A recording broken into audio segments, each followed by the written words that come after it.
Hello everyone, अस्सलाम वालेकुम, नमस्कार, आई एम फजल आलम। दोस्तों, आप जानते हैं कि बिहार में इलेक्शन कमीशन ऑफ इंडिया द्वारा वोटर वेरिफिकेशन का काम कराया जा रहा था। 1 अगस्त 2025 को नया वोटर लिस्ट जारी किया गया है, जिसमें 65 लाख लोगों का नाम मतदाता सूची से काटकर हटा दिया गया है। इलेक्शन कमीशन द्वारा ये माना जा रहा है कि उन लोगों का नाम वोटर लिस्ट से काटकर हटाया गया है जिन लोगों की मृत्यु हो चुकी है या जो लोग बिहार को छोड़ करके अन्य प्रदेशों में जाकर के शिफ्ट हो गए हैं। और दूसरी खबर यह भी है कि आप जानते हैं कि बिहार और नेपाल के बीच में 600 किलोमीटर की लंबी सीमा लगती है। नेपाल की अधिकतर लड़कियों की शादी बिहार में हुई है।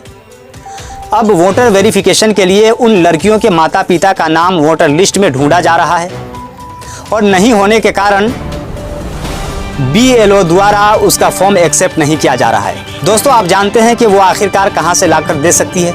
इसलिए इलेक्शन कमीशन ऑफ इंडिया को चाहिए कि उनका मैरिज सर्टिफिकेट या उनके माता पिता का नागरिकता प्रमाण पत्र या ज़मीन का दस्तावेज लेकर के वोटर लिस्ट में उनका नाम जोड़ देना चाहिए, ताकि उन लोगों की परेशानियां खत्म हो जाए।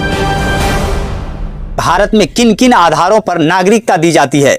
भारत में 5 आधारों पर नागरिकता दी जाती है। तो आइए जानते हैं वो कौन कौन से 5 आधार हैं जिनकी बुनियाद पर भारत में नागरिकता दी जाती है। भारत में इन 5 आधारों पर नागरिकता दी जाती है। पहला जन्म के आधार पर, दूसरा वंश के आधार पर, तीसरा पंजीकरण के आधार पर, चौथा देशीयकरण और 5वां भूमि विस्तार के आधार पर।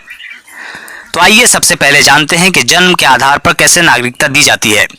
26 जनवरी 1950 को या उसके बाद भारत में जन्मा कोई भी व्यक्ति या 1 जुलाई 1987 के बाद जन्मा कोई भी व्यक्ति जिसके माता या पिता में से कोई एक भारत का नागरिक हो, जन्म से भारत का नागरिक माना जाता है। दूसरा वंश के आधार पर, 26 जनवरी 1950 के बाद भारत के बाहर जन्मा कोई भी व्यक्ति जिसके माता या पिता में से कोई एक भारत का नागरिक हो, वंश के आधार पर भारतीय नागरिकता प्राप्त कर सकता है।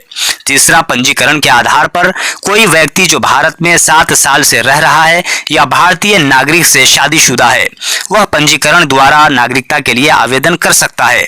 चौथा देशीयकरण के आधार पर, कोई व्यक्ति जो भारत में 12 साल से रह रहा है और अन्य निर्धारित शर्तों को पूरा करता है, देशीयकरण द्वारा नागरिकता प्राप्त कर सकता है। चौथा भूमि विस्तार के आधार पर, यदि किसी क्षेत्र को भारत में शामिल किया जाता है तो उस क्षेत्र के लोग भारत के नागरिक बन जाते हैं।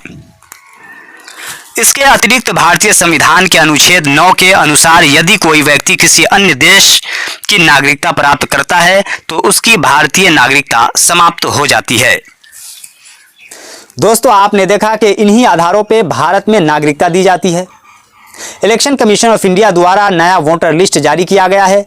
जिन लोगों ने अब तक अपना नाम नए वोटर लिस्ट में नहीं कर पाए हैं, वो इलेक्शन कमीशन ऑफ इंडिया के साइट पर जाकर के चेक कर सकते हैं या NVSP साइट पर जाकर के नए वोटर लिस्ट में अपना नाम चेक कर सकते हैं कि आपका नाम है या अब तक नहीं जुड़ पाया है। तो दोस्तों, आज के लिए इतना ही। अगले वीडियो के साथ फिर मिलेंगे। देश और दुनिया की तमाम खबरों के लिए हमारे चैनल को लाइक, सब्सक्राइब और शेयर करिए और हमारे कमेंट सेक्शन में अपनी राय ज़रूर दीजिए। नमस्कार।